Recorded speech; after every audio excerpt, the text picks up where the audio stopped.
እንደምን አላችሁ ተማሪዎች እንደምን አሉ መምህር ተማሪዎች እንደምታስታውሱት ባለፈው ክፍለ ጊዜ ስለ ደራሲና የህይወት ልምዱ በሚል ርዕስ የቀረበውን ጽሑፍ በማድመጥና በመረዳት የተለያዩ ጥያቄዎችን በጋራ ሰርተናል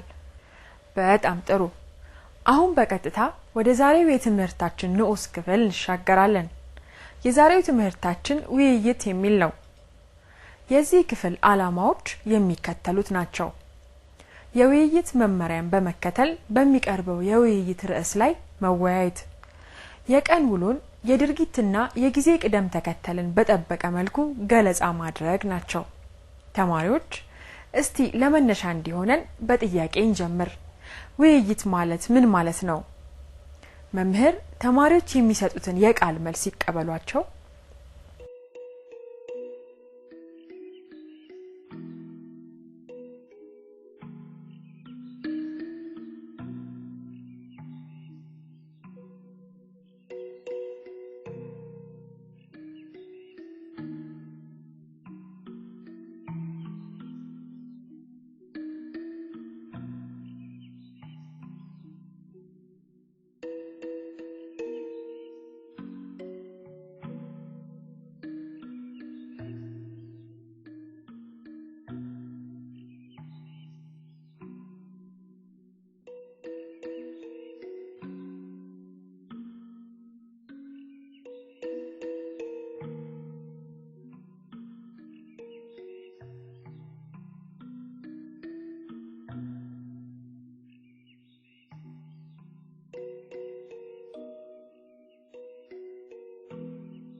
ተማሪዎች ለተነሳው ጥያቄ መልስ ሰጣችሁ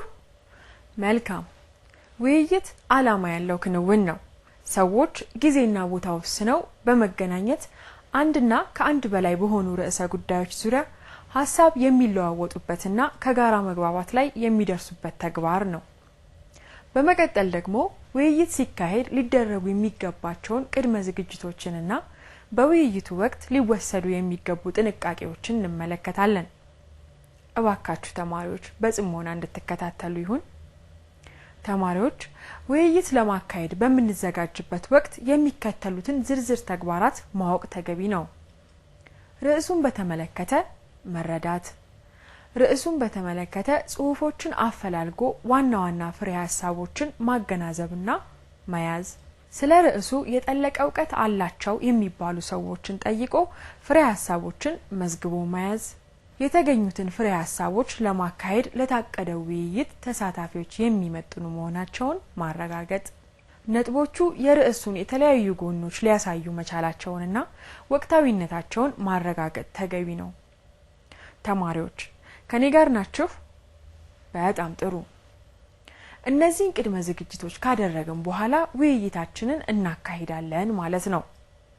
ውይይታችንን በመናቀርብበት ወቅት ግን የሚከተሉትን ጉዳዮች ታሳቢ ማድረግ ይጠበቅብናል። አለባበስን አስተካክሎና ንጽህናን ጠብቆ በውይይቱ ቦታ መገኘት፣ ተራን ጠብቆ መናገር፣ የሌሎችን ሐሳብ ማክበር፣ ያልተንዛዛና ምጥን አስተያየት መሰንዘር፣ የውይይቱን ርዕስና ዓላማ ባጭርና ግልጽ ቋንቋ ማስቀመጥ፣ ሲናገሩ ድምጽን መመጠን፣ ፍርሃትና ግዴለሽነትን ማስወገድ፣ የውይይቱን ጭብጦች በቅደም ተከተል ማስቀመጥ፣ ፍሬ ሐሳቦችን በበቂ ማስረጃ እያስደገፉ ማቅረብ፣ ተገቢ የአገላለጽ ስልትን መከተል፣ ከታዳሚዎች የሚቀርቡ ጥያቄዎችን መመዝገብ፣ ተራ ሲደርስ ተጨባጭ መልሶችን መስጠት በውይይት አቀራረብ ጊዜ ልንፈጽማቸው ከሚገቡ ነጥቦች መካከል ጥቂቶች ናቸው።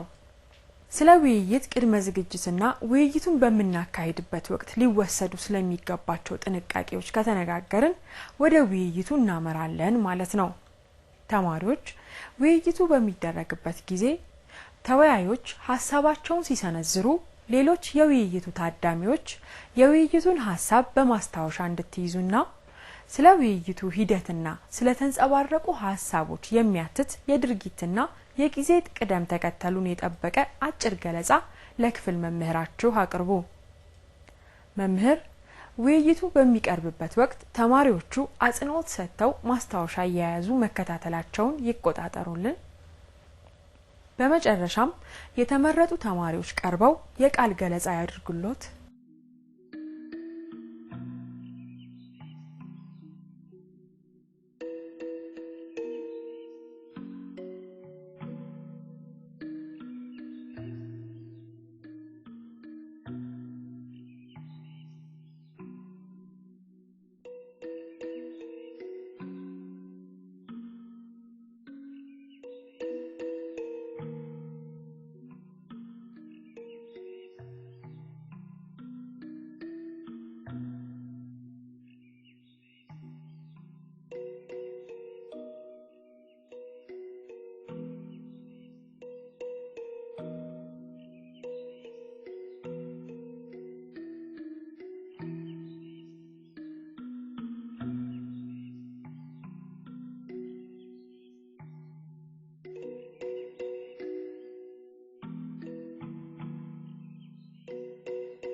መልካም ተማሪዎች የቀረበው ውይይት ማስታወሻ በመያዝ ተከታተላችሁ በጣም ጥሩ የየቡድን ተጠሪዎች የተሰጣችሁ መመሪያ በመከተል ሀ የትምህርት ቤታችን ተማሪዎች የንባብ ልምድ ያለበት ደረጃ ችግሮቹና መፍትሄዎቹ ለ በትምህርት ቤታችን የሚኒ ሚዲያ አገልግሎት ያለበት ደረጃና የሚጠናከርባቸው መንገዶች ሐመሩሃ በትምህርት ቤታችን የስነ ጽሑፍ ክበብ አስፈላጊነትና የሚገኝበት ወቅታዊ ደረጃ በሚሉ ርዕሶች ላይ ለክፍል ጓደኞቻችሁ ንግግር እንድታቀርቡ በዛሬው የትምህርት ክፍለ ጊዜያችን ስለ ውይይት ምንነት በውይይት ወቅት ሊካሄዱ ስለሚገባቸው የአሰራር ሂደቶች ተመለከትን በቀረበላችሁ ውይይትም ጥሩ ትምህርት እንዳገኛችሁ ተስፋ አደርጋለሁ ተማሪዎች የዛሬውን ክፍለ ጊዜ እዚህ ላይ ማጠናቀቃችንን ስገልጽላችሁ በቀጣዩ ክፍለ ጊዜ ከድርሰት አይነቶች መካከል አንዱ ስለሆነው ተራኪ ድርሰት የምትማሩ መሆኑን በማውሳት ነው ተማሪዎች ከመገናኘታችን አስቀድሞ በመማሪያ መጽሐፋችሁ የተጠቀሰውን ንዑስ ክፍል አንብባችሁና መልመጃዎችን ሰርታችሁ እንድትመጡ አደራ አላለሁ መምህር ተማሪዎቹ የታዘዙትን ሰርተው መምጣታቸውን ይህ ስርጭት ከመጀመሩ በፊት ባለው አፍታ ቆይታ ይከታተሉ ተማሪዎች ሰፊ ማብራሪያን የሚሹ አስተያየትና ጥያቄ ካላችሁ ለክፍል መምህራችሁ በማቅረብ ተጨማሪ ማብራሪያ ወሰዱ የዛሬው ትምህርታችን በዚህ ተጠናቋል በቀጣዩ ክፍለ ጊዜ እስክንገናኝ ደህና ሁኑ ተማሪዎች ደህና ይሁኑ መምህር